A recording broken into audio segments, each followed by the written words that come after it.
like you, some of this is new to us. So we are recording this, and it will be available online once we figure out the size of it, and also the PowerPoint presentation. We've had numerous requests today in the other two sessions, so if you would like a copy of this, it's a very large file. We'll get it to you somehow, or we'll post it where you can download it. But back to our 175th prayer, and this could be one of those little memory tests to see how well you were listening and praying. There were some statements in here that really speak of what we're about as a commission. It talks about, give us the courage to speak his name to those who are close to us, and the generosity to share his love with those who are far away. We pray that every person in the world be invited to know and love Jesus as Savior and Redeemer. May we come to know his all-surpassing love, and may that love transform, here it talks about the Archdiocese of Dubuque, and every element of society. As commission members, as Catholics, we are called to be evangelizers.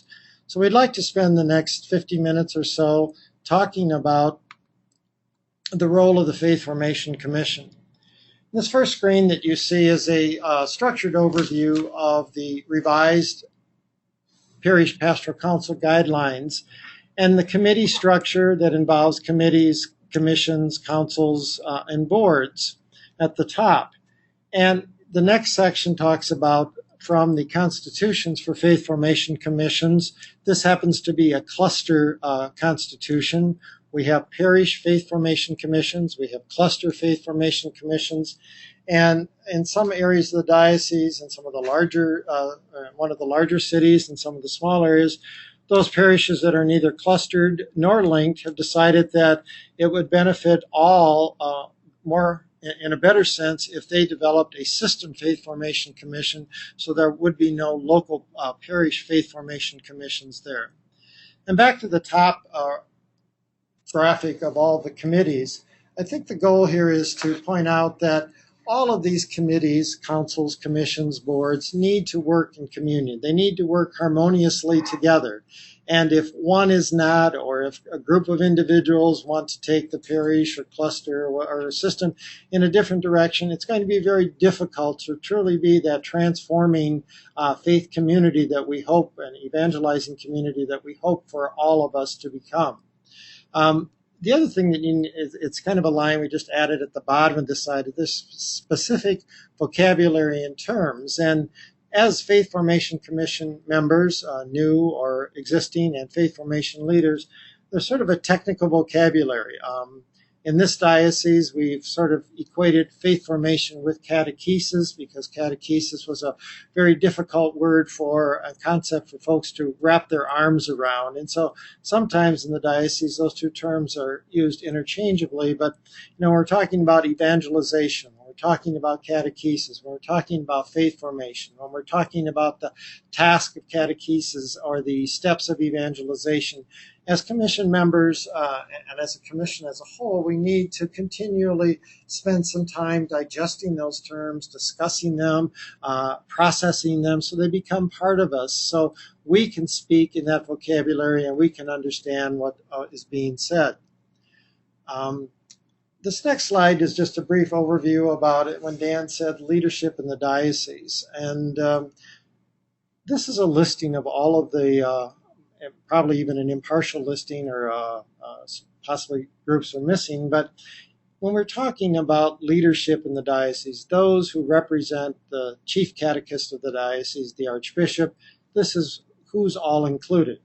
And as Dan mentioned, the Faith Formation Commission locally, and our organizational structure here at the Pastoral Center tries to parallel this somewhat. And in our Faith Formation Division of Faith Formation and Education, the following offices are included: both adolescent and young adult faith formation, adult faith formation, catechetical services, Catholic schools, the Office of Family Life, the Office of Hispanic Ministry, the Office of Persons with Disabilities, and the Office of Protection of Children. And, when we meet with the HR folks in our building here and we start to add up all of the personnel in the diocese that are employed either as faith formation leaders, catechists, Catholic school administrators, Catholic school teachers, staffs, or any of those.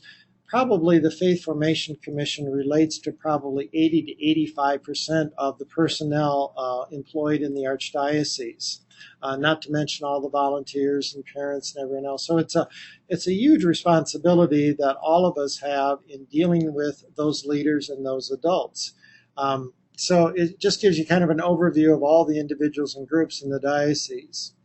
Now, as Dan mentioned, there have been the revised pastoral council guidelines in the last couple of years, and it's at the top of this slide you'll see BOEF to FFC. And there's one thing, if you've been around for a little bit, you know that the Archdiocese of Dubuque, like probably any other organization, is fraught with acronyms. And so BOEF stands for Board of Education and Formation, and FFC stands for Faith Formation Commissions.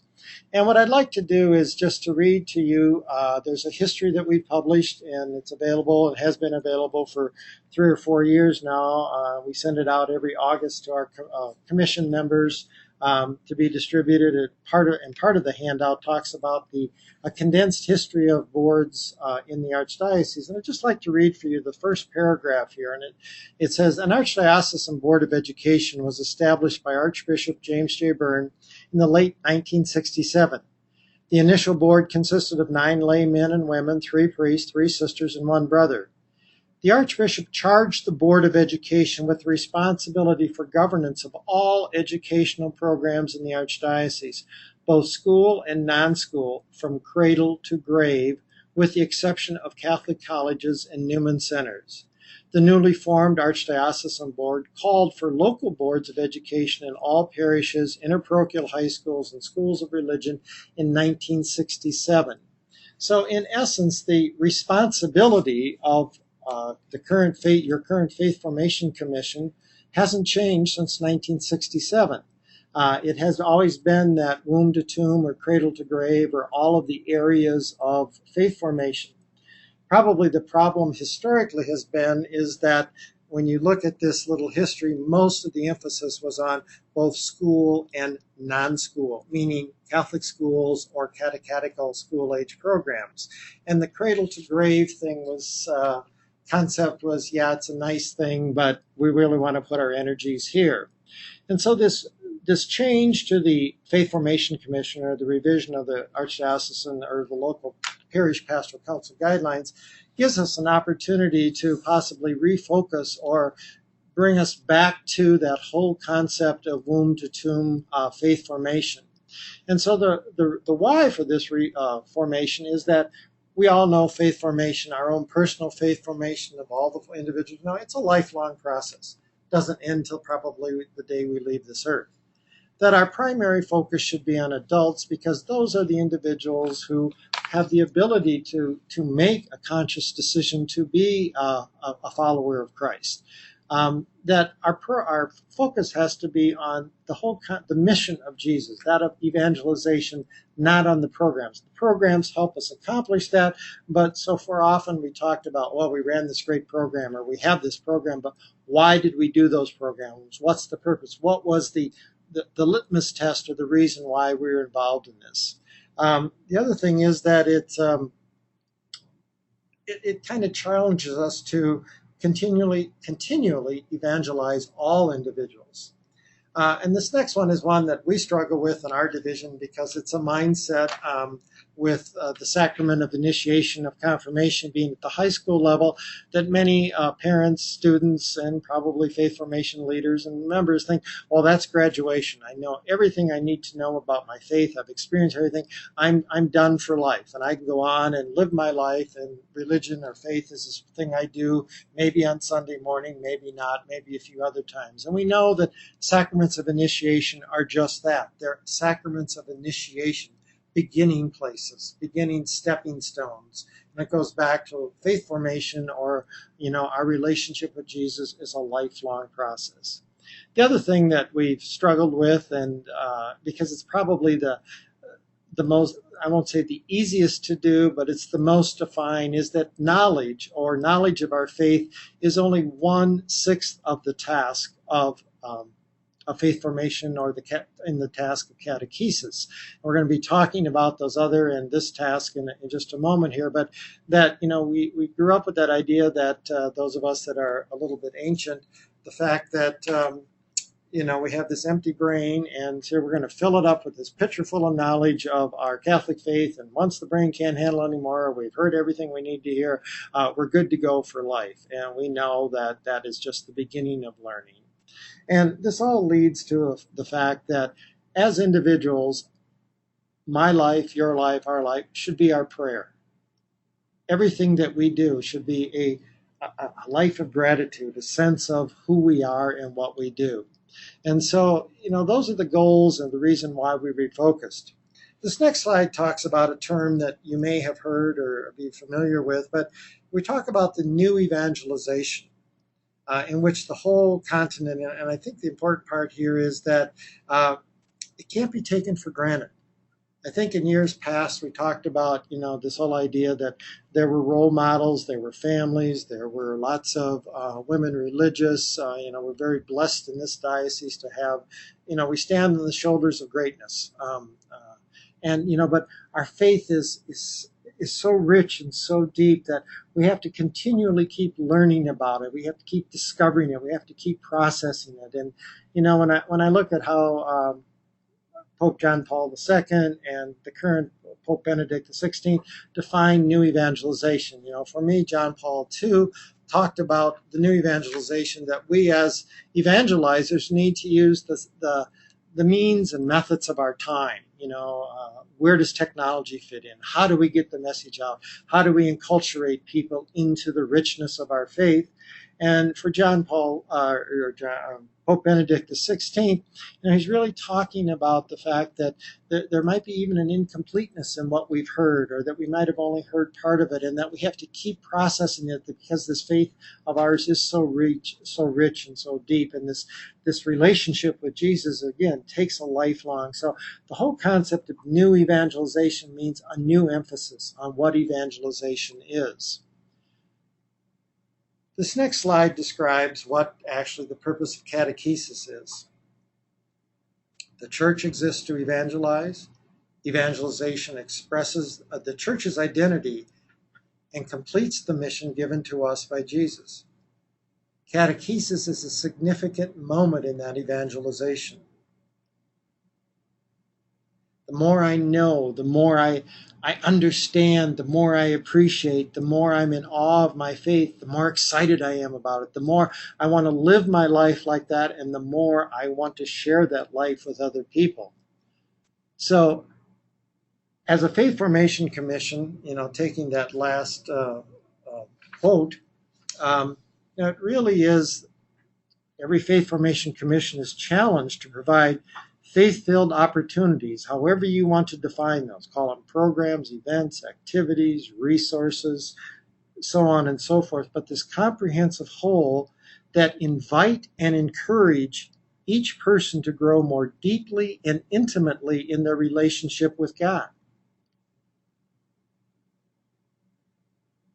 Invite and encourage. We can't force it. So how are you at inviting? How are you at encouraging? For me, that translates into making the ordinary very extraordinary.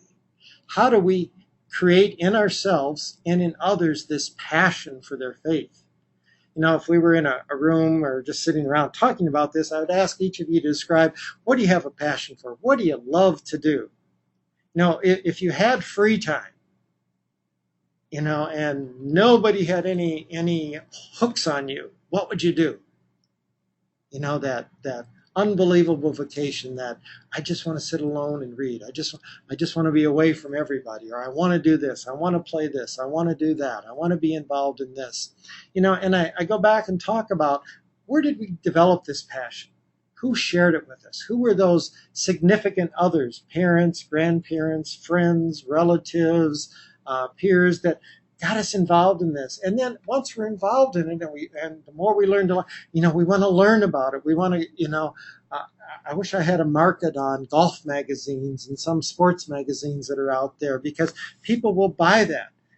We can't get people to take a subscription to the Witness. So why do they have that passion for these other things? And how do we help develop that same passion for their faith? And for me, it begins, and we've talked long and hard, and we've looked at some of the Pew studies on why people don't go to church and why people have drifted away from faith and that. But when you really look at successful organizations, it begins with two things: that welcoming and hospitality. If I feel valued and welcomed in an organization or in a group of people, I'll be there. I think of one experience I had when I first moved out in the country where I am currently living, and I went to one of the rural churches nearby, and it was a Sunday morning. It's a very active, smaller parish, but I was the foreigner. I got into a pew that I probably shouldn't have gotten into because I think it was somebody's pew, and then somebody came from the other side, and so I was sort of locked in this pew, and it was a very strange feeling. I really didn't feel welcomed, and when I left, it was like everyone else was talking and greeting each other outside. They stayed for a long time, and I just kind of stepped through the crowd, got in my vehicle, and went home. And it was like, yeah, I attended the liturgy, I received the Eucharist, but where was that hospitality and welcoming? And I'm not faulting anyone. I'm just telling you how it made me feel at that time. And so I think it's very important. And again, this isn't just the Faith Formation Commission. This is your parish life committee if you have one. But think about how you invite people, how you reach out to people, how you include people, and especially at what we call the touch points. What are those times when I've been at one of my nephews or great nieces or nephews, reception of the sacraments or whatever it is. I look around the church and I see lots of people who may not even be Catholic, or many who have been baptized Catholic, probably haven't seen the inside of church in a long time. So at those special times, funerals, weddings, wakes, when we actually have contact with people, how do we make them feel welcome? We're talking in our other two sessions about what do you do with Christmas Catholics and Easter Catholics when that church is full and you're setting up chairs? How do we leave those folks that maybe they'll want to come back? Do we share with them? Do we thank them for coming? Do we welcome them? I know of one Faith Formation Commission who actually took it upon there to actually pass out a little book. It's a very large parish, to everyone who wanted it, who came to their Christmas liturgy. And they got about 30 to 35 responses from people afterwards. A couple who said, I kind of forgotten what it was all about. Thank you for giving me that. I'm sure many of them probably ended up places we didn't want them to end up. But, I was at a commission up in Fayette last week, and I said, was that a good return on their investment? And one person commented and said, if it affected one person, it was a great return on their investment. So I think it's very important that we know where our people are at, the people that we serve in our parishes, and what are they going through. And then you can add this whole list of personal touch points, deaths, divorces, separations, a child who's sick, a spouse who's been diagnosed with dementia, or anything, all of those things. Do they feel welcome? And do we set up a sense of hospitality? In between our sessions here, I had a meeting with our new director of persons with disabilities. And we were talking about some of these very things that happen in parishes. And we're not talking about just those who we would consider physically or mentally disabled. We're talking about, as she says, we're all disabled. It just hasn't happened to some of us yet. And so I think it's very important that we keep that in the back of our heads. And so as Catholic leaders, we're called to evangelize. And evangelization simply is to share that good news. And you'll see another little acronym below for me. M&M doesn't mean the candy. It means that as Faith Formation Commissions, how do you market your message? How do you get it out there? And how do you motivate people? Two very important pieces of communicating to people that live in this culture. So as a Faith Formation Commission, you pretty much know what your mission is. You know who you serve. Um, what do our consumers, when you think about this from a business standpoint, what do they need? What do they want? And a lot of times there's a big difference between the needs and the wants. And how do we bring them back to that need, that need for that relationship with Jesus? And what do we need and where do we want to be? What are our resources and where are we at? So the foundation for what we do as a Faith Formation Commission isn't something that we alone in the Archdiocese have pulled together. We go to documents from Rome, and we go to documents that our United States Catholic Conference of Bishops have put out. And, in a short summary list, there's many more than this, but we think about the catechism, the adult catechism. If you have not used that as a personal faith journey, it's very well done. Scripture. Think of the scriptures from today. The house is built on good ground and sand. What happens? What are the lessons there? The real roadmaps for Faith Formation Commissions would be the general, and in our case, the National Directory for Catechesis. And then a new document that we're starting to break open here and apply to our leadership development would be the standards from the co-workers in the vineyard. But, those standards, we're not applying them right now to the very strict sense, just to the leaders, but all of those that we saw in that second slide that are in leadership roles, that we all need to grow in what we call those 4 standards. Now, I would be lying to you if I said that any of these documents are gripping suspense novels that you would sit up all night reading, and possibly you may, but in reality, they're the kinds of books that are reference pieces that we need to go back and break apart, discuss, spend some time. You might spend an entire in-service at one of your sessions or meetings, or you alone, for a long time just talking about it. What does this mean for us? What are they saying to us here? All of this should translate into an ongoing, lived faith formation or catechetical plan. Possibly is helpful if it's written and presented, but it's not the kind of plan like a strategic planning device or I've been on so many committees where we've got into schematic planning and that, and the goal was we created this nice plan and went in a nice binder, we put it on the shelf, didn't do a whole lot with it. We want your catechetical plan or your faith formation plan to be a very lived document, something that's always going to be assessed and evaluated. So the Commission's responsibility are to ensure that the task of catechesis are presented to all of the areas or groups, and that's all done in a process of evangelization, of basically growing in our faith life. And so when we look at these tasks of catechesis, and normally in most books, in the National Directory, in the General Directory for Catechesis, and other texts, you will see these in a list format. I purposely did not put them in a list format, so I put them into a circle, a whole. And the reason for doing that is that if we take one of these out and we don't spend time on that, or we don't do something, or if we only focus on one of these pieces of the circle, we're missing part of that authentic, complete catechesis, the whole picture. We probably would possibly say we've done a pretty good job with that, to know your faith, especially if we spent some quality time with quality instructors or catechists who really have processed that at all levels. Again, all of this is age appropriate, but all of these are equally important.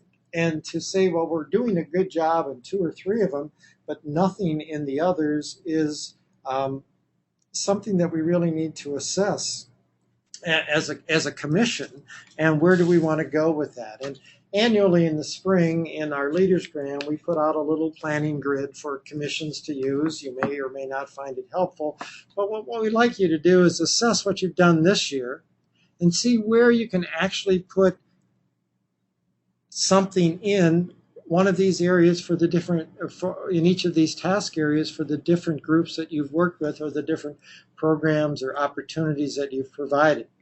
And what I'd like to do right now is just to focus on one of these areas, and I'm going to focus using ministry through the lens of evangelization, the North American Institute for Catholic Evangelization. And I just want to read for you what it means to learn to pray. And the reason I chose this one is obviously it's the shortest paragraph here, and it's just an example. But here is how these authors look upon this. The fourth task of catechesis is teaching to pray. Catechesis teaches two skills of prayer, speaking and listening. It should teach the prayers of the community of the liturgy so that we feel and can share a sense of belonging. Teaching to pray means exposing the catechized to the many ways of prayer, vocal prayer and silent meditation, contemplative and spontaneous prayer. We can share the many cultural expressions of prayer and the devotions that are indigenous to various peoples. Prayer is the daily bread of faith, and it keeps the light of God's love alive in us. Prayer keeps us grateful. It nourishes our relationship with God and attunes us to God's call this day. Often I hear God's voice again pleading, "Go." We pray for those whom we might evangelize. We pray for the wisdom to share the good news in ways that will speak to people's hearts. We pray for the courage to invite others to prayer. So again, if we were together live, I would ask, so how do you, as a commission, ensure that people are being taught to pray? Not to recite prayers, that's only a small part of it, but how to actually pray. And how, as you as a commission and our faithful missionaries, how do you keep prayer in front of them daily, weekly, monthly? Now, I think of one example that I've used in the other two sessions today is that, and this comes from a school administrator, that they've collected most of the email addresses for their parents, their work email addresses. So about 2 or 3 years ago, he started to send out midday a little prayer quote or a little prayer reflection to their business email. And the general feedback that he got and still continues to get, obviously some asked to be removed from that list for one reason or another, but most people who responded said, it really is a wake-up call for me. I get so busy with my life in my, quote, secular world, which really shouldn't be any different than our sacred world, but it refocuses me. It brings me back. It's one of those little ways.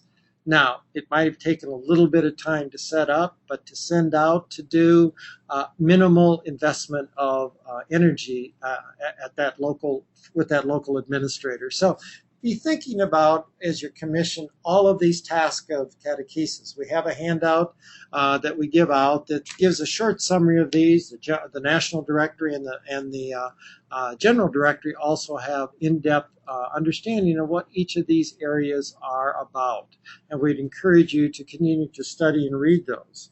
As to the areas, and I still, for the life of me, I suppose if we called them groups, we would really want to focus on a group of people.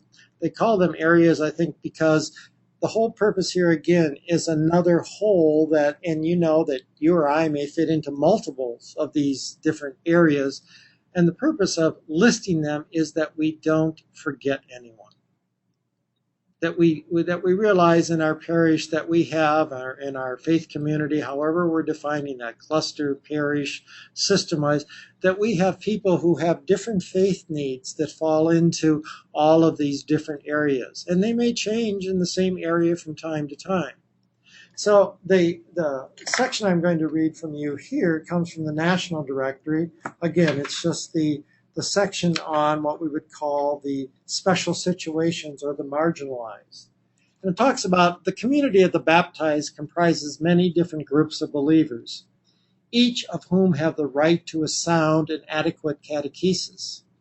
Some of the groups of persons in special situations for whom catechetical programs might be developed in certain circumstances, but not limited to groups of professional people, workers, artists, scientists, immigrants, refugees, migrants, the chronically ill, drug addicts, prisoners, school dropouts, illiterate, the socially and economically disadvantaged, college students, young adults, military personnel and families, unwed parents, married couples with and without children, couples in mixed marriages, couples not married, the divorced and remarried, the widowed, the homosexuals, so on and so forth. Catechetical programs for these groups can be adapted to the specific needs of those being catechized in language that can be easily understood while always maintaining fidelity to the message which catechesis transmits. So again, the idea is not to, my goodness, we've got a long laundry list there, but when how can we address it all? But the whole idea is to be sensitive to those, to be aware that I'm sure even sitting in our church, much less or coming to our services and the Eucharist, and participating in our programs, but even more those who may not feel welcome, may not feel like they have a place there, are not going to come. So how do we structure things that will invite them, motivate them, and give them some catecheticals, instruction? How do we give them experiences, these opportunities, and what can we do for them? So it's an important piece that we possibly periodically take inventory. We have a couple areas in our diocese where we have large we have incarcerations or prisons located, or homes. And when you think of the families and the friends and the relatives who move by them to be with them so they can visit them, what do we do for them? Even these webinars, I think of Dan, scheduling these, one in the morning, one in the afternoon, one in the evening. It's something if I had my choice to do or not to do, probably would not. But the reality is we have folks who have strange work schedules. We have people who, what we might call the economically deprived. They might be working 2 or 3 dead-end jobs. They don't even have transportation to get there, and yet we're expecting them to come to us for something for their children or for just, to grow in their faith. And so are we really sensitive to their needs, and how can we repackage those things, and how can we reach out to those individuals? All of this leads to the whole summit of what we're about in catechesis, the Eucharist. And how do we create that passion in people to want to participate in this wonderful, joy-filled gift of grace that we receive whenever we receive the Eucharist and whenever we participate in that? And it may take a lifetime to even start to understand that. But how do we engage folks? How do we invite them? How do we encourage them? And how do we dole things out, a little bit at a time? I think of one event, just even in my home parish. It's a rather modern-looking church. Some like it, some don't.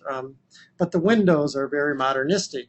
And I think of the number of times people have come in there and just kind of gaze at them, and it probably doesn't mean a whole lot to them. And I remember, I can't even think of who the pastor was once, but he said, I want to give my homily based on these windows here. And he walked around and he explained how it all fit into, that was actually Holy Week, one whole panel of those windows. And, just to see the people weeks after that coming in and looking at those windows and pointing, it was another one of those touch points. It was a place of making those connections for them. So as a commission, you have, when you go back and look at your constitution, you have a list of your nature, your functions, or whatever we called it there. But reality falls into 2 things, that visionary planning arena and the whole administrative arena. And at the bottom here, you'll see a 90-10. And I know you're going to tell me that I'm crazy, and a lot of people do that, but that 90-10 is sort of the goal I would like all of you to try to strive for as a commission and commission members, that 90% of your time is spent planning, visioning, all of the questions that I keep throwing, those are the things that you need to process.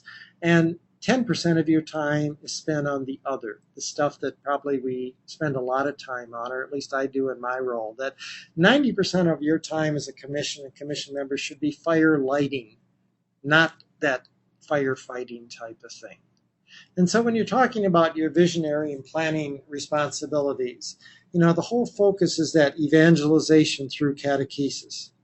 the more I understand and appreciate and enrich with the task of catechesis, the more I'm going to want to share that faith, want to get out there, want to live my life that way. Kind of proud to be a Catholic. And it's not a case of what I say, it's how I live my life. What do people see in me? Visioning, it has to be that long-term thing. What are we going to do today that's going to be plant seeds that are going to be long-term in folks? And how are we going to water and nurture that? I think of this drought here that we're having, and I was talking to our maintenance person here today, and he was saying, we planted some new trees down at the Priest Villa retirement home here last year. And he said, I took 15 gallons of water to each of those trees today. It was like I didn't even touch them. So how are we going to nurture that? How are we going to grow that? How are we going to look long term? And how are we going to sustain that? When we get someone involved in a program or we've invited them to something, one of the things catechetical services and my office are dealing with this year is the fact that we probably encourage and even have policies on post-reception of sacraments, post-baptismal programs, post-Eucharist and first reconciliation, post or pre. But our whole focus needs to be, so what do we do afterwards? Do these people never hear from us again? What can we provide for them? How can we invite them? And so hopefully we'll be developing and pulling together some resources this year. We have to look upon what's effective. Do we continue to do the same things the same way, but are there more effective, efficient, and better ways to actually do them? The example I used this morning is that we have a young mother. I think she probably has 2 children by now because it was like 1 3/4 the last time we met.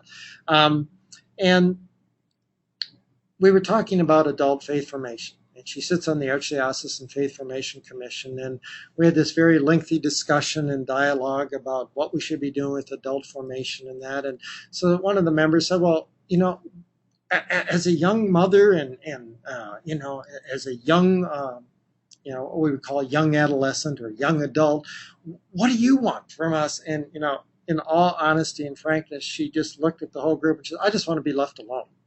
And everybody was taken a little back. And she said, my husband works, I work, we have 2 small children, we don't have a lot of immediate family around, so our time together is precious.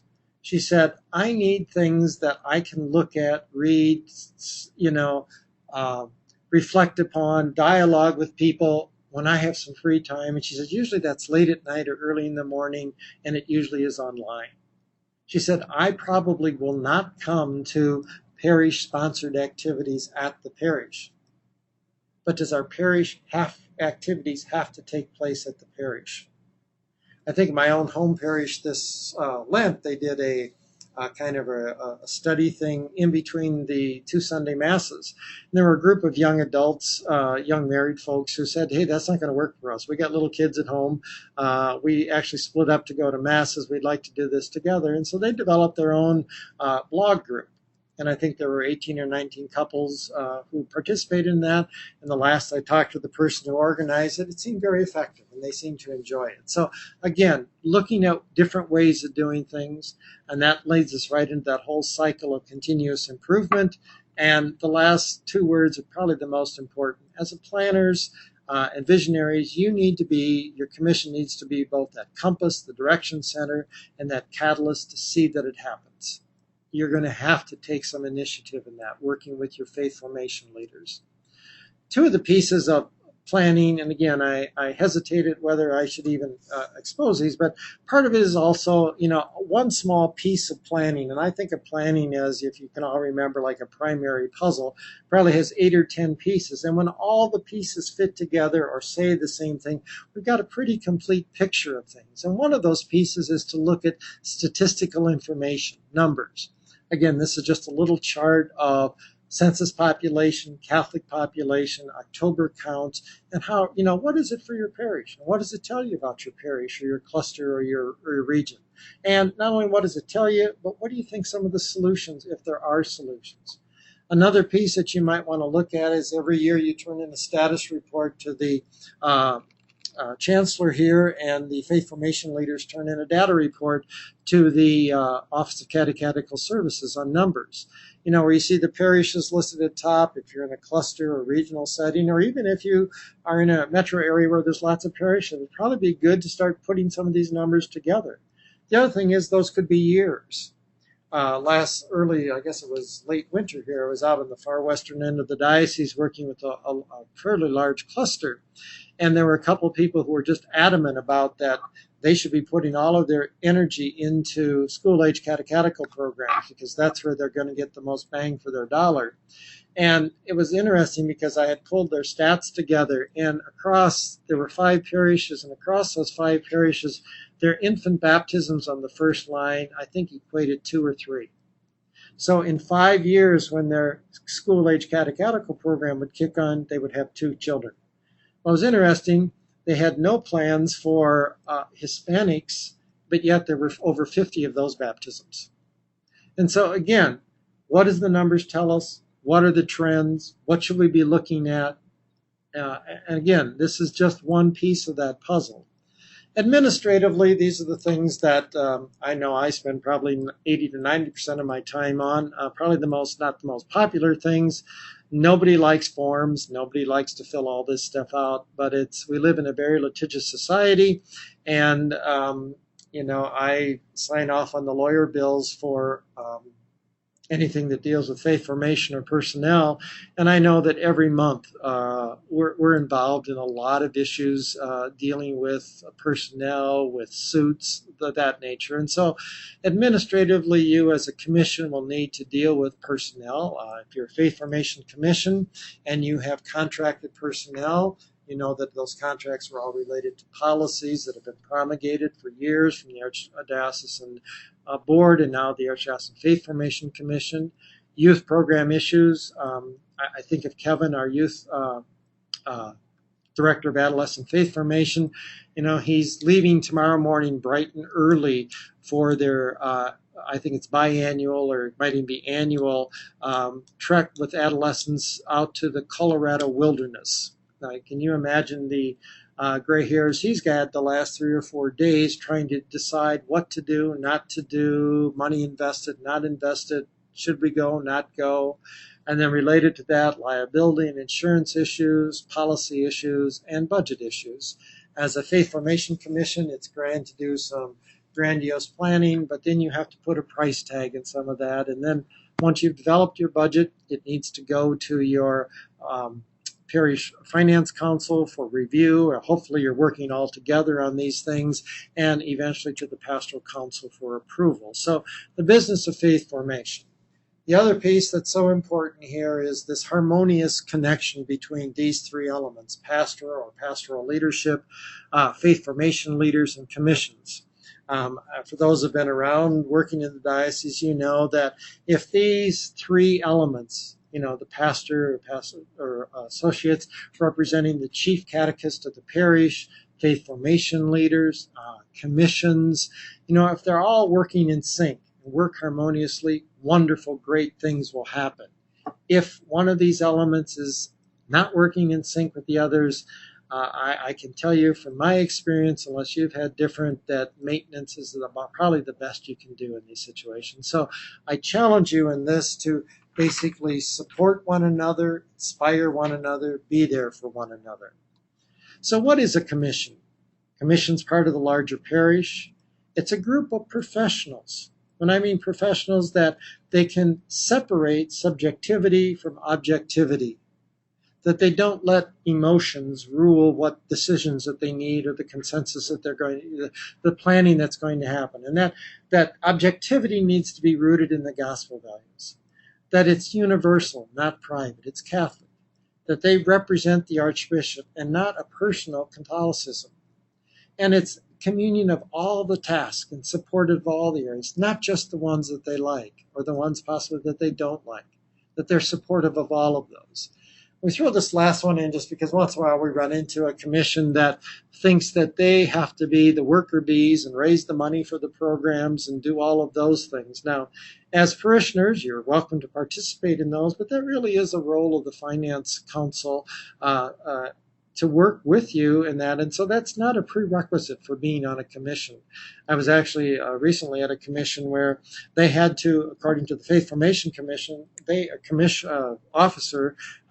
they had to commit to working so many activities. And I said, no, that's not real. So you need to work at that. How do you become a better commission members? Study that history of boards and commission. These are pieces of information. The Constitution, I think you really need to take, we'll send out parts of that with our leadersgram in the fall, but you really need to sit down and digest that. What are those tasks and role and functions that we should be involved in, and how are we doing with that? There should be some sort of little assessment and goal setting for the commission. Knowledgeable of the task areas and stages of evangelization. Study those. Monthly right now, we put out a little leadersgram from our division that we hope serves as a source of possible in-service or information for all commission members. We would hope that all of you would subscribe at least to the diocesan newspaper, The Witness.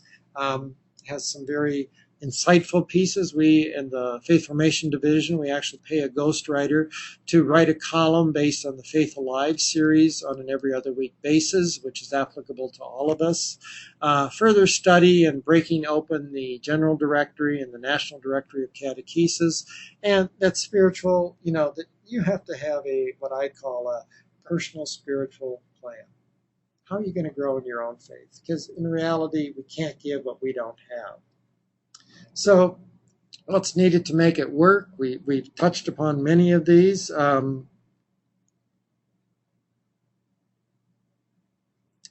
one I would probably want to talk a little bit about would be number 6 here, standards for catechist and for catechesis. That we work with those people who come forth and say, yeah, I'd be willing to be a catechist, that we help them grow to become better catechists. That we just don't accept anyone to do that job. And I know that that's a very difficult thing when you're, the program is going to start in 2 nights. You don't have enough people to do it. So again, recruitment of catechists and those who we entrust the passing of our faith on to our younger people and to anyone, that we start to recruit those and cultivate those people in early spring or late winter for the next year. Number 8 is probably 8, 9, and 10. I like just mention here for a second. One is that we have to look at the wholeness of church structure, the connectedness, how all of church fits together. We live in a very polarized society right now, and unfortunately, we live in a very polarized church right now. And you probably see that in your own setting. Those who think church should be this way and those who think church should be that way. But the whole idea is that when we really focus on the mission of Jesus, that whole evangelical or that evangelization spirit, we should see how it all fits together. Number 9, roles as needed. Again, just as you would go out and recruit catechists and that, we ask every commission now to have a membership committee on their standing membership committee. It's in your constitution, where you actually start to cultivate members, people who you think would be good faith formation members, who you would encourage to run, who would have a special interest in this, or who may represent a viewpoint that no one else in the commission has. And so they bring a richness to this. And so when you're looking at your groups or areas of catechesis, who may be good to represent those? When you're looking at the task of catechesis, who feels pretty comfortable with that? Who has a willingness and openness to be on that? And so our goal is, that general, you all sign up to get on the Faith Formation Commission or any pastoral council committee of that. The parishes that I visited in, and I keep seeing those requests in the bulletins, it's generally the recycling of the same people. We, in some of our grams, we said, who are those gems? Who are those diamonds in the rough out there that just need a little shove or a personal invite to even consider this, because they probably feel that they're not worthy of this. I got an email from someone this morning who's been on the Archdiocesan Faith Formation Commission, who was up for reappointment, who I was hoping would take a reappointment, but regrettably couldn't for a lot of reasons. And she sent this very beautiful note. She said, you know, Jim, I have to tell you that I come from a very strong business, ran my own insurance company, yada, yada. And she said, I have to tell you that I have grown so personally in my own faith life from being on the Archdiocesan Faith Formation Commission. And so I think that's what we're looking for, people with that passion. And the last one is so important that we as a commission, especially in this age when nobody seems to trust anyone in any kind of leadership role, that we have to have constant communication, and all that we do has to be transparent and shared with us. What makes a commission not work well? We've hit upon most of these. It's the same for any group. You got someone or some group who has to have it their way. I'm in charge, or I'm the law. And that's probably one of the things about cautions of using consensus. Consensus isn't wearing everyone down, or I've got the loudest voice in the room.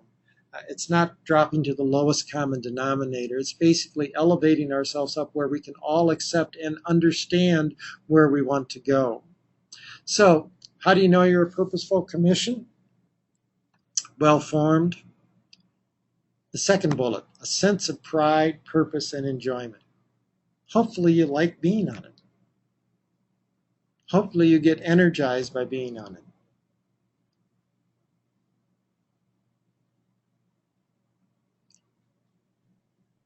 The third bullet from the bottom, a communion of leadership roles. That, you know, when you go back to that first slide that we actually used with all the leadership bodies at the local level, you know, do all the people on all of those groups, do they consider what they do to be holy work? If not, we have to work at that. We have to ground ourselves in that. And how do you know that you're a purposeful commission member?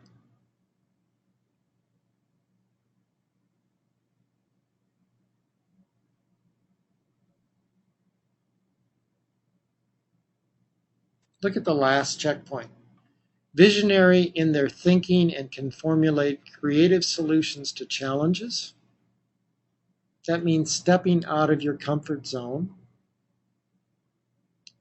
And the first check mark here, capable of viewing issues from a variety of viewpoints and the ability to see the larger picture.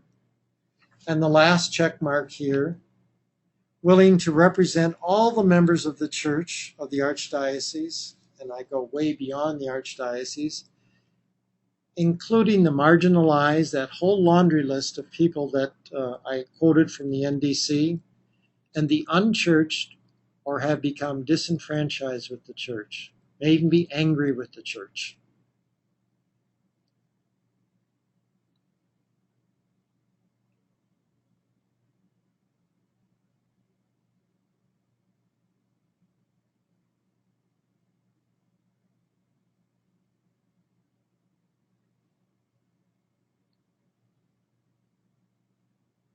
People you meet daily should be able to say this about each of us.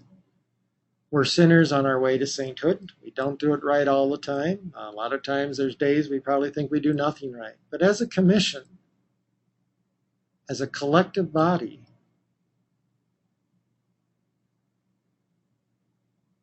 how good must their God be?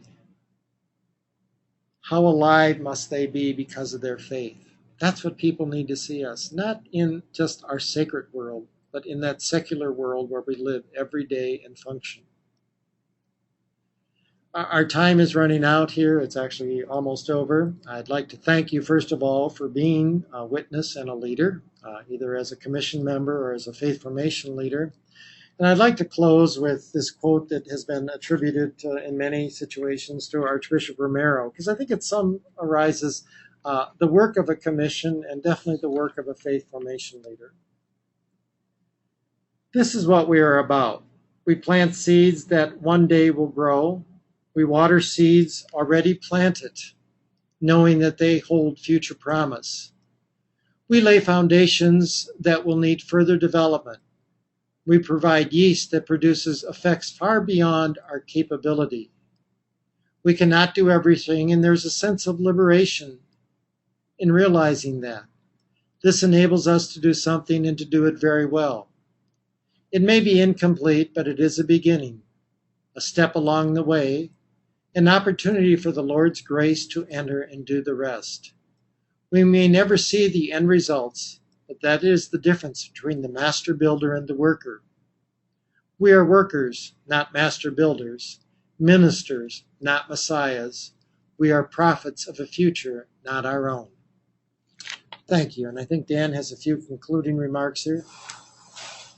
Thank you, Jim, for that presentation. I've heard it 3 times today, and I've learned something in every session. You'll see our contact information on the screen now. We have received a few questions along the way. It is 8 o'clock, so we won't go into those questions and answers now. But as Jim mentioned, we will make the slides available, and as he also mentioned, we have recorded this webinar, and we'll make that available when we can. The information regarding that will be delivered to the parishes, to your pastor, and to the parish staff. So toward the end of the summer, if you think that this would be something that would be useful in your parish for others in the faith formation area, your parish staff will have the information available on how to get this recording. Once again, thanks for your participation. We hope that this has been useful to you. We will be sending you a request for your feedback, both on the technology as well as on the content of this. So we would ask for your feedback when you receive that request. Once again, thank you, and have a pleasant evening.